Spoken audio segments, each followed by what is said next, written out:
1994년 4월 26일 실전무도 최영희가 남긴 강력한 유산. 1923년 전라북도 김제에서 태어난 한 소녀는 일제강점기라는 암울한 시기에 자신의 삶을 시작했습니다. 그 소녀는 바로 한국계 일본인 무도가 극진공수도의 창시자인 최영희입니다. 일본에서의 생활, 그리고 일본 무도계에서 큰 영향력을 미친 그의 이야기는 단순한 무술의 전파를 넘어 한 민족의 자긍심과 강한 의지를 담고 있습니다. 최영희는 1923년 7월 전라북도 김제에서 태어났습니다. 당시 일제의 압박 속에서 태어난 그는 어린 시절부터 가족의 가난과 사회적 억압을 경험하며 자라났습니다. 최영희의 아버지 최승현은 분홍의 집안에서 자식들에게 교육을 시키고자 했지만 최영희는 공부에 관심을 두지 않고 골목대장에서 문제아로 이름을 날리기까지 했습니다. 그의 부모는 최영희가 너무 문제를 일으켜 경성영창학교라는 서양식 기독교 학교에 입학시켰습니다.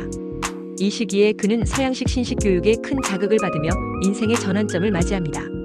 특히 그는 블레즈 파스칼의 철학을 읽고 힘없는 정의는 무능하고 정의 없는 힘은 폭력이다라는 구절에 큰 영향을 받았으며 이러한 사고가 그의 후일 무도를 대하는 방식에 큰 영향을 미쳤습니다. 어린 시절부터 다소 방황했던 최영희는 결국 일본으로 떠나기로 결심합니다.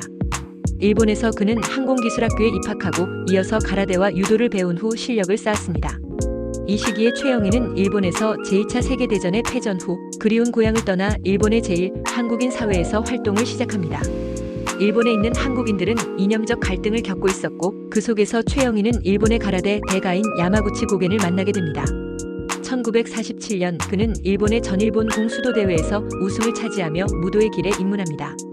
이후 그는 기존 가라테의 쓴도메 룰에 의문을 품고 실전에서 사용할 수 있는 무도 체계를 만들기 시작합니다.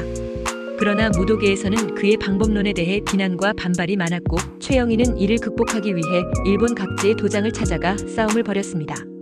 그의 도전 정신과 실력을 인정받기 시작하면서 그의 이름은 일본 무도계에서 점차 알려지게 됩니다. 최영희의 전설적인 대결 중 하나는 소를 때려잡았다는 이야기입니다. 실제로 최영희는 체력과 능력을 증명하기 위해 소를 때려잡을 수 있는 조건을 제시했고 이 조건을 모두 충족시킨 뒤 소와의 대결을 벌였다는 이야기가 유명합니다. 이 대결은 과장된 측면도 있지만 그의 체력과 무술에 대한 신념을 증명하는 대표적인 일화로 자리 잡았습니다.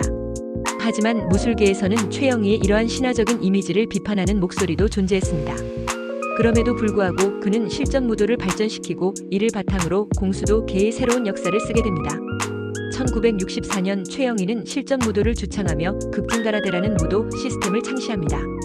이후 극진가라데는 일본을 넘어 세계적으로 널리 퍼지게 되었고 최영희는 일본을 대표하는 무도가로 자리매김합니다.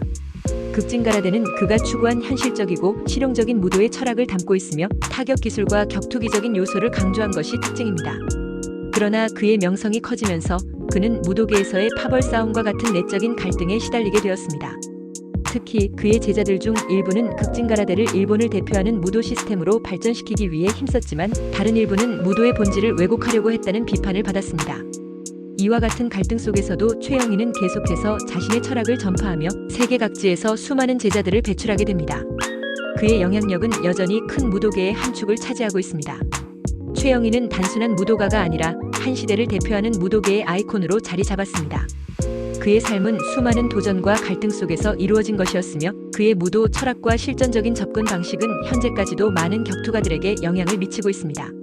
1994년 4월 26일 폐암으로 사망하였지만 그가 남긴 유산은 단순히 격투기 기술에 그치지 않으며 무도의 진정성과 실용성에 대한 깊은 성찰을 남긴 것입니다. 구독과 좋아요는 영상을 제작하는 데 큰 힘이 됩니다.